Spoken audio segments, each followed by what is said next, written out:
Oh, Dios.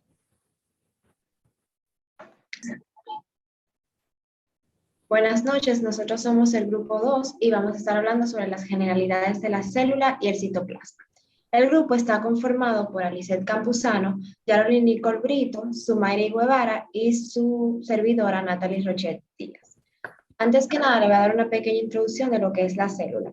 Las células son las unidades básicas y estructurales que constituyen a los procesos que normalmente asociamos con las actividades diarias de los organismos, dígase la protección, ingestión, residuos, movimientos, etcétera, son todos reflejos de procesos similares que ocurren dentro de cada una de las billones de células que constituyen el cuerpo humano. Existen organismos unicelulares que están formados por una única célula, pero también existen otros organismos con más de una células que estos se denominan pluricelulares. Existen dos tipos de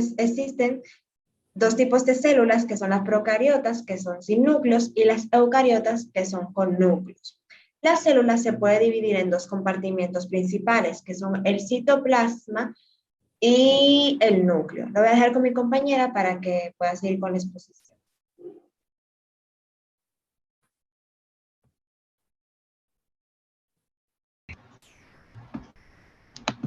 Muy buenas noches, mi nombre es Alicet y le estaré hablando sobre el núcleo celular.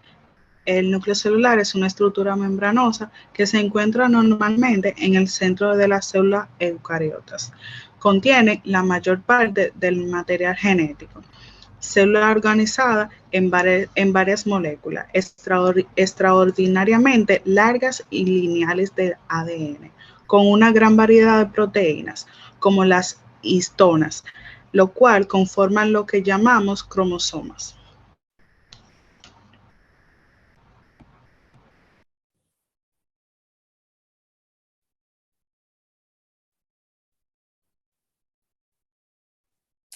Muy buenas noches, mi nombre es Harold Nicole y le estaré hablando detalladamente sobre lo que es el citoplasma. Se define como el líquido gelatinoso que se encuentra en las células. Se compone de moléculas orgánicas, sales y agua. En la célula eucariota, aquella que tiene el núcleo definido, el citoplasma comprende todo lo que está dentro de la membrana citoplasmática y fuera de la membrana y fuera de la envoltura nuclear. El citoplasma contiene organelos celulares, citoesqueleto, inclusiones. Los organelos celulares, a su vez, se pueden dividir en membranosos y organelos no membranosos. A continuación, le dejaré a mi compañera Sumairi. Los organelos membranosos podemos encontrar la membrana celular. La membrana celular es la estructura fina que envuelve a la célula y separa el contenido de la célula de su entorno. También el retículo endoplasmático es una red de membrana dentro de la célula a través de la cual se mueven las proteínas y moléculas.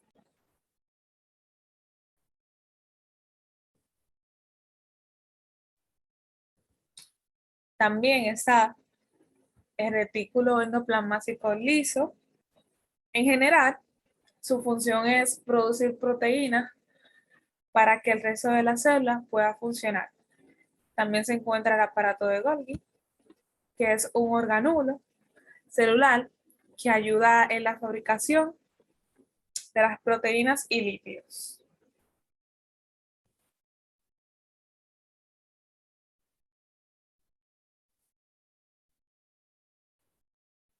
Otro de los no membranosos es el lisosoma, organulo pequeño con enzimas digestivas que se forman a partir de las vesículas.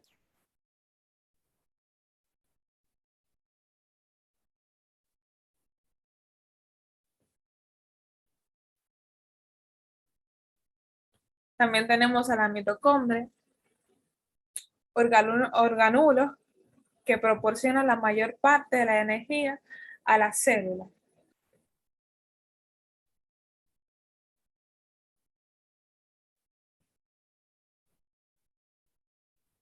Aquí le voy a dejar con mi otra compañera.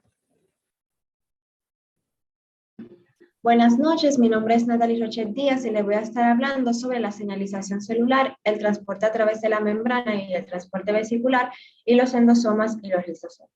La señalización celular es el proceso por el cual las células reciben, procesan y transmiten los estímulos extracelulares para regular sus propias respuestas fisiológicas.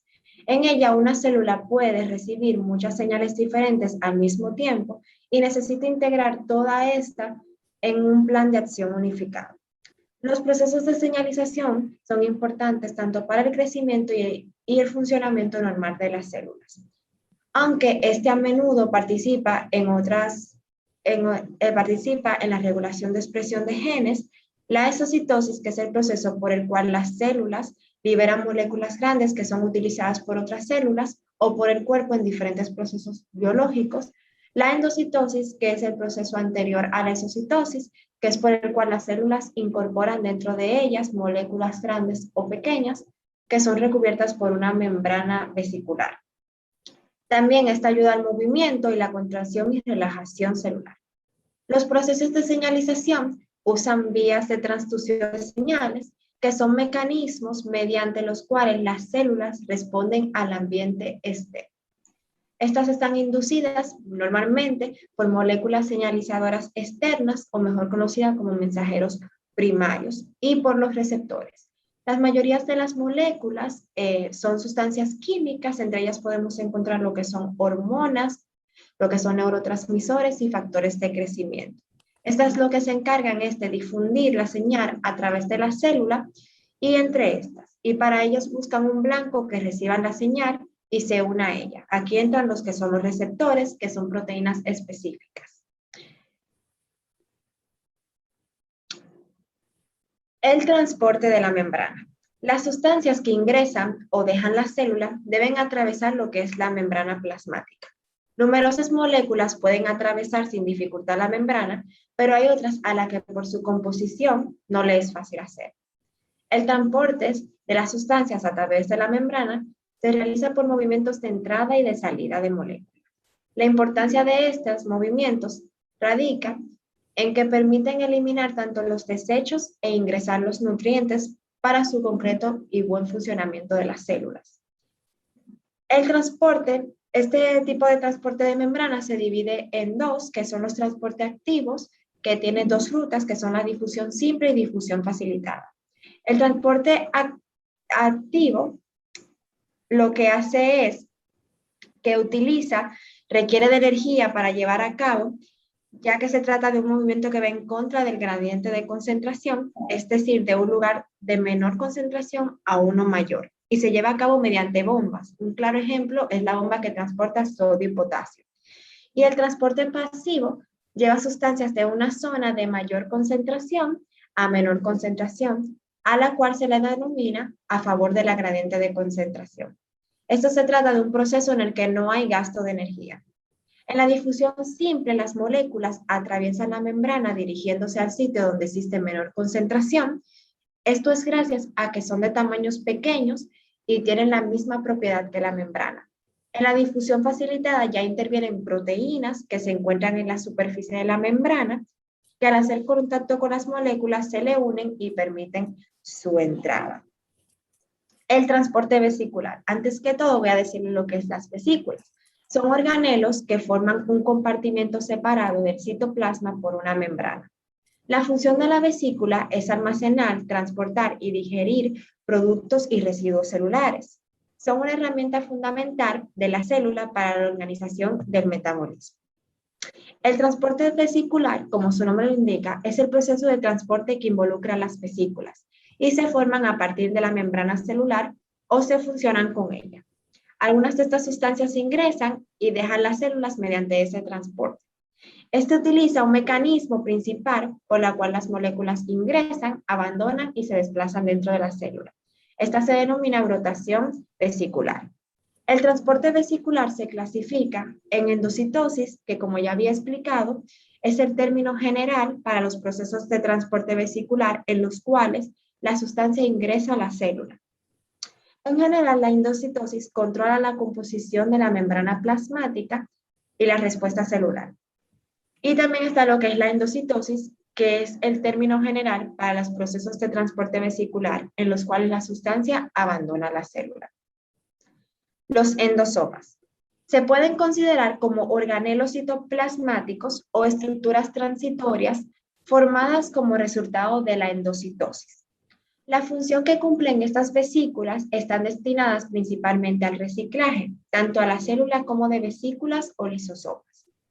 Además de ello, estos también cumplen con la labor de introducir material al interior de la célula que sea proveniente de ella. Están formados por un sistema vesicular membranoso que se va formando en el citoplasma. Aquí también pueden presentarse, que también se puede presentar en el orgánulo de Golgi. Existen diversos tipos de endosomas, entre los que se encuentran los endosomas tempranos, que estos se encuentran ubicados en la zona periférica de la célula y se forman con vesículas endocíticas y se encargan de realizar el reciclaje de dos maneras. La primera, a través de un proceso que se conoce como transitosis, que consiste en volver de una membrana a otra. Y la segunda es degradar el material siguiendo las rutas de los endosomas tardíos. Los endosomas tardíos, por lo general, suelen convertirse en lisosomas. Su formación comienza a partir de los endosomas tempranos, los cuales se ubican mucho más internamente, estando muy cerca del centro de la célula. Se caracterizan por tener un pH incluso más elevado que en los tempranos, cualidad que lo puede facilitar el proceso que cumplen las enzimas hidrolíticas. Los endosomas tempranos y tardíos se ubican en diferentes áreas de las células, como ya mencioné, y ellos son los responsables del proceso conocido como la exocitosis. Los lisosomas. Los lisosomas son orgánulos digestivos descubiertos solo después de haber usado el procedimiento histoquímico para detectar enzimas lisosómicas. Por lo tanto, los lisosomas contienen enzimas que se encargan de digerir sustancias que se encuentran dentro y fuera de la célula. Se podría decir que los lisosomas funcionan como un estómago para las células, debido a que son responsables de la eliminación y del reciclaje de las sustancias residuales.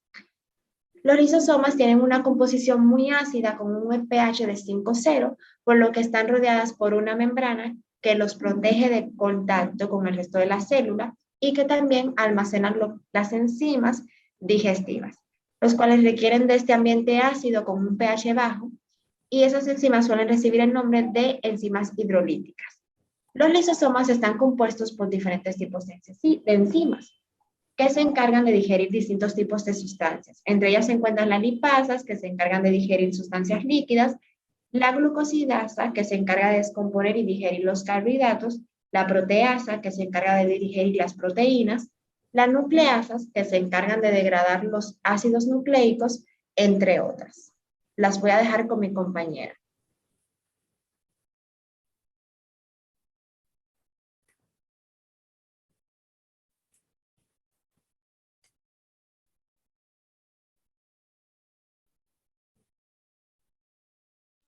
Por favor, pasa a la parte de los organelos no membranosos. Buenas noches, mi nombre es Alice y le estaré hablando sobre la degradación mediada por proteasomas.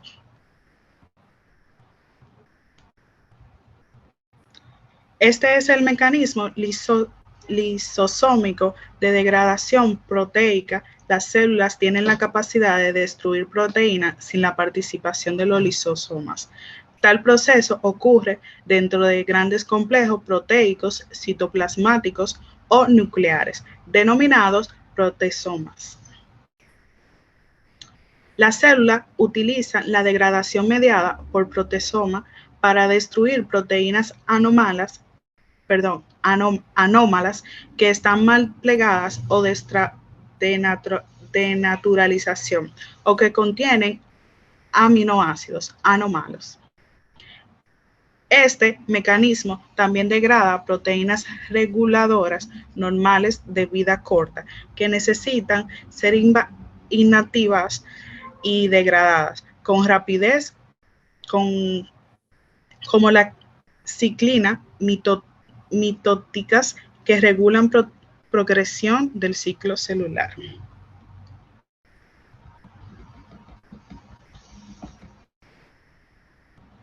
La degradación de una proteína en el mecanismo mediado por proteasoma comprende dos pasos sucesivos, que son los poliubicutinización, en la cual la proteína destinada a la destrucción se marca repetidas veces por medio de uniones covalentes de una proteína pequeña.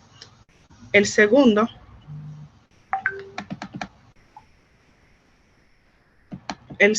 es la degradación de la proteína marcada por el complejo proteasómico. Cada proteasoma consiste en un cilindro hueco moldeado como un barril que contiene una partícula central.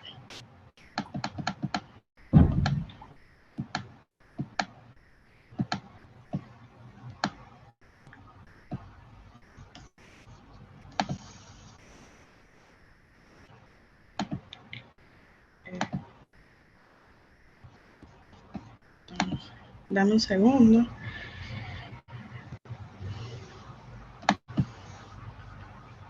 Ok, el retículo endoplásmico rugoso es el sistema proteica de la célula, consiste en el retículo endoplásmico rugoso y los ribosomas,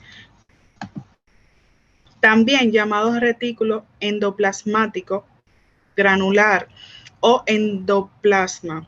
Es un organulo de la célula que se encarga del trasplante y de la síntesis de proteínas de secreción o de membrana existente retículos solo en la célula eucariota. En las células nerviosas es también conocido como cuerpo de Nils. El término rugoso se refiere a la apariencia de este organulo en la micrografía electrónica, la cual resultado de la presencia de múltiples ribosomas.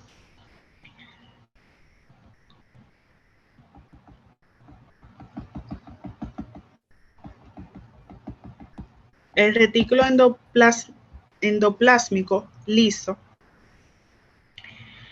es un organulo celular que consiste en un entramado de túbulos membrana interconectados entre sí y que se continúan con la cisterna del retículo endoplasmático. A diferencia del retículo rugoso, no tiene ribosomas asociados a sus membranas. De ahí el nombre de liso. Y en consecuencia, la mayoría de las proteínas que contienen son sintetizadas en el retículo endoplasmático rugoso. Es abundante en aquellas células implicadas en el metabolismo de lípidos, la desintoxicación y el almacenamiento del calcio. El aparato del Golgi.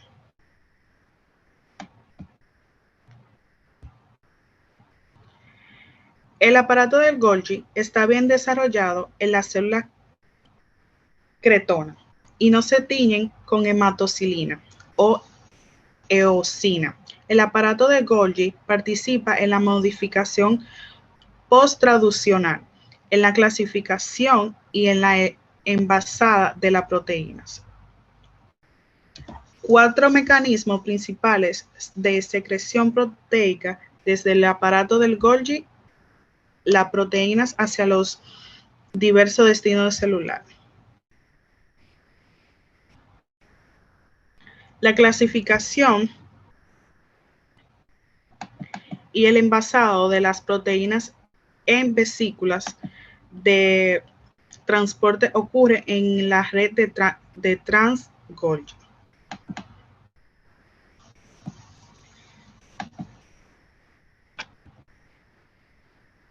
La mitocondria. Son abundantes en las células que generan y gastan gran cantidad de energía. La mitocondria está en todas las células, excepto en los eh, eritrocitos y los queratinocitos terminales. Todas las mitocondrias, a diferencia de otros organelos descritos con anterioridad, poseen las membranas. Y en este están la membrana mitocondria y la membrana mitocondrial.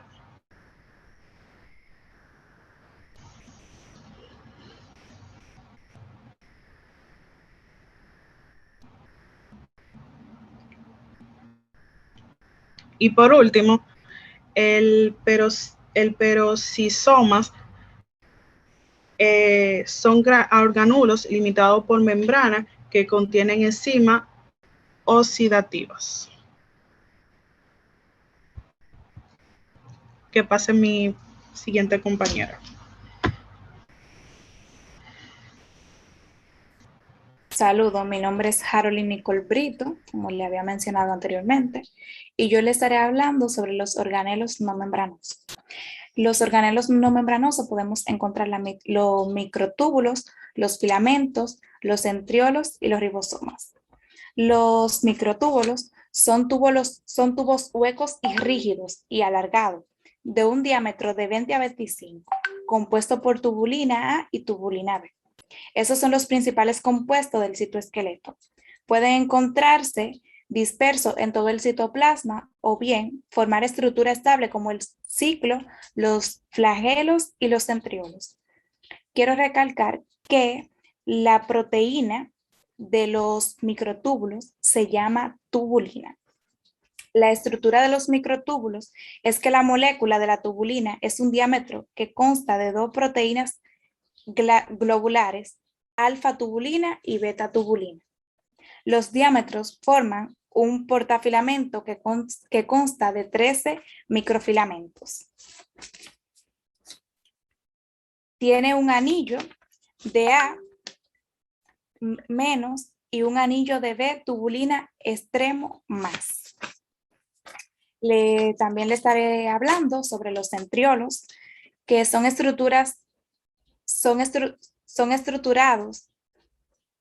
los centriolos son estructuras compuestas de microtúbulos y estos centriolos son muy importantes por las división celulares. Así, cuando la célula va a empezar a dividirse, los centriolos bajan hacia los polos opuestos del núcleo en el momento que los cromosomas se condensan para la mitosis, entonces los centriolos ayudan a formar el hueso mitotoico. Son orgánulos tubulares en paredes de 2 en 2 que se encuentran en el citoplasma de las células animales cerca de la membrana celular. Su función es organizar los microtúbulos que son el sistema esquelético de las células. También podemos encontrar en los orgánulos no membranosos los filamentos intermedios. Por favor, podría pasar. Se clasifican en filamentos intermedios y filamentos de actina. Más para arriba, por favor. Los filamentos intermedios son los filamentos resistentes con un diámetro de 8 a 10, que agregan estabilidad a la célula y torsionan con uniones celulares, desosomas y hemidesosomas.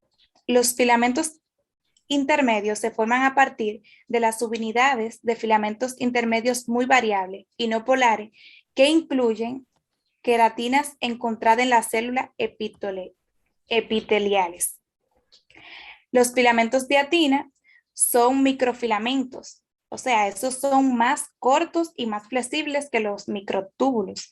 Están compuestos por moléculas de actina G, actina globulina se llama, polimerizados que forman actina F y actina filamentosa. Los filamentos de actina también son responsables de la unión de matriz extracelulares a la célula, unión focales y el movimiento de proteína de la membrana, la formación del núcleo estructural de los microvellosidades y la locomoción a través de la creación de evaginizaciones celulares, lamelípidos y filolípidos. También podemos encontrar en los organelos no membranosos los ribosomas. Es una partícula celular hecha de ARN y proteína que sirve como el sitio para síntesis de proteínas. El ribosoma lee la secuencia del ARN mensajero y utiliza el código genético que se traduce en la secuencia de base del ARN y una secuencia de aminoácidos. Le voy a presentar una animación donde ustedes pueden observar cómo más fácil los ribosomas. No está bien, Mara. Bueno, ok, está bien. Le voy a dejar con mi compañera. Buenas noches, mi nombre es Omairi Guevara y les estaré hablando sobre los centríolos y centros organizadores de los microtúbulos. Los centríolos suelen encontrarse cerca del núcleo o a menudo parcialmente rodeados por el aparato de Golgi y asociados con una zona de material pericentriolar denso o amorfo. La región de la célula que más contiene centriolos y material pericentriolar recibe el nombre de centros organizadores de los microtúbulos o centromas. El MTOC es la región donde se forma la mayor parte de los microtúbulos y desde donde ellos se dirigen a sus distintos centros en la célula. Durante la mitosis, el desarrollo del MTOC en sí depende solo de la presencia de centriolos. Cuando no hay centriolos, los MTOC desaparecen y forman lo que es microtúbulos y estos pueden sufrir alteraciones graves. La matriz pericentroliar del MTOC contiene numerosas estructuras con forma de anillos que inician la formación de microtúbulos. Lo puedes cambiar.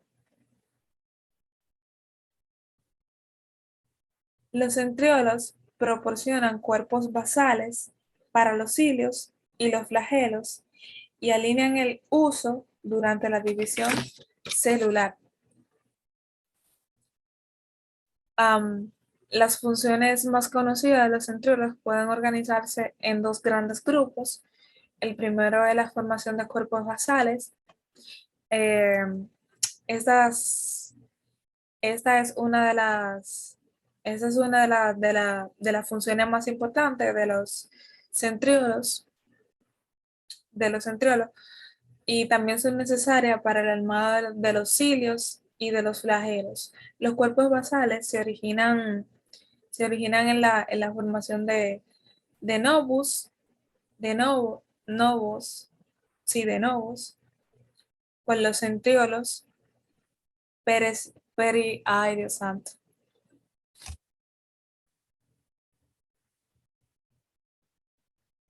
Persistente, mecanismo acentrolares o duplicaciones de mecanismo que dan lugar a múltiples precursores inmediatos en los centriolos.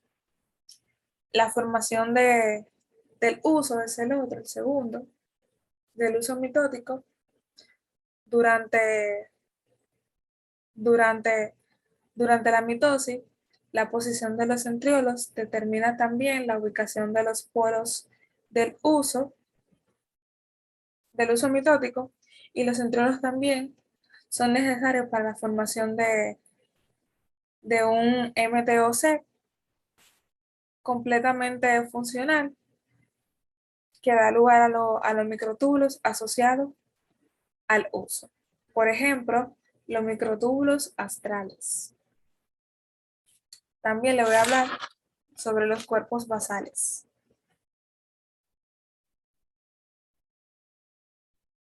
¿Puedes cambiar?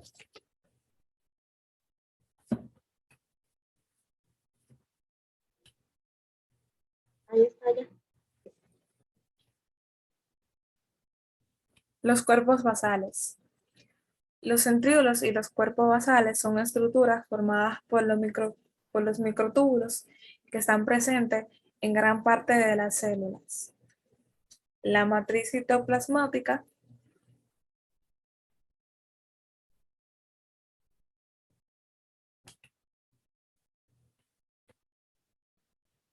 la matriz citoplasmática es la parte que se encuentra entre la membrana plasmática y el núcleo y está formada por una fase acuosa, el citoesqueleto y los organelos y componentes celulares. Hasta aquí nuestra exposición. Espero que hayan entendido y puedan completar la guía que dejó el maestro. Bye. Buenas noches, mi nombre es Omairi Guevara y les estaré hablando sobre los centríolos y centros organizadores de los microtúbulos. Los centríolos suelen encontrarse cerca del núcleo o a menudo parcialmente rodeados por el aparato de Golgi y asociados con una zona de material pericentrorial denso o amorfo. La región de la célula que más contiene centriolos y material pericentrorial recibe el nombre de centros organizadores de los microtúbulos o centromas. El MTOC es la región donde se forma la mayor parte de los microtúbulos y desde donde ellos se dirigen a sus distintos centros en la célula. Durante la mitosis, el desarrollo del MTOC en sí depende solo de la presencia de centriolos. Cuando no hay centriolos, los MTOC desaparecen y forman, y forman lo que es microtúbulos y estos pueden sufrir alteraciones graves. La matriz peri- pericentro- pericentrolial del MTOC contiene numerosas estructuras con forma de anillos que inician la formación de microtúbulos. Lo puedes cambiar. Los centriolos proporcionan cuerpos basales para los cilios y los flagelos y alinean el uso durante la división celular. Las funciones más conocidas de los centriolos pueden organizarse en dos grandes grupos. El primero es la formación de cuerpos basales. Eh, estas- esta es una de las, esta es una de las funciones más importantes de los centriolos, y también son necesarias para el armado de los cilios y de los flagelos. Los cuerpos basales se originan en la formación de novus, novos, sí, de novos, con los centriolos, ay Dios santo.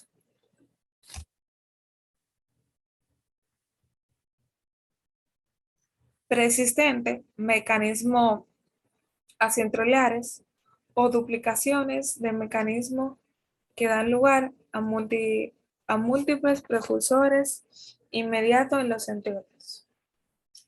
La formación del uso es el segundo, del uso mitótico durante, durante, durante la mitosis. La posición de los centriolos determina también la ubicación de los polos del uso mitótico, y los centriolos también son necesarios para la formación de un MTOC completamente funcional que da lugar a los microtúbulos asociados al uso. Por ejemplo, los microtúbulos astrales. También le voy a hablar sobre los cuerpos basales.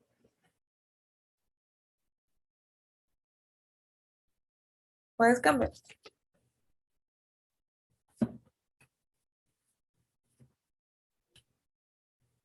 Ahí está ya. Los cuerpos basales. Los centríolos y los cuerpos basales son estructuras formadas por los microtúbulos que están presentes en gran parte de las células. La matriz citoplasmática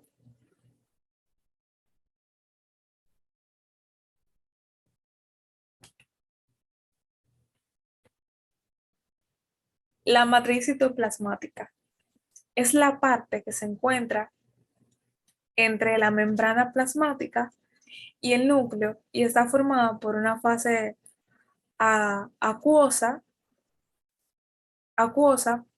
el citoesqueleto y los organelos y componentes celulares. Hasta aquí nuestra exposición. Espero que hayan entendido y puedan completar la guía que dejó el maestro. Bye.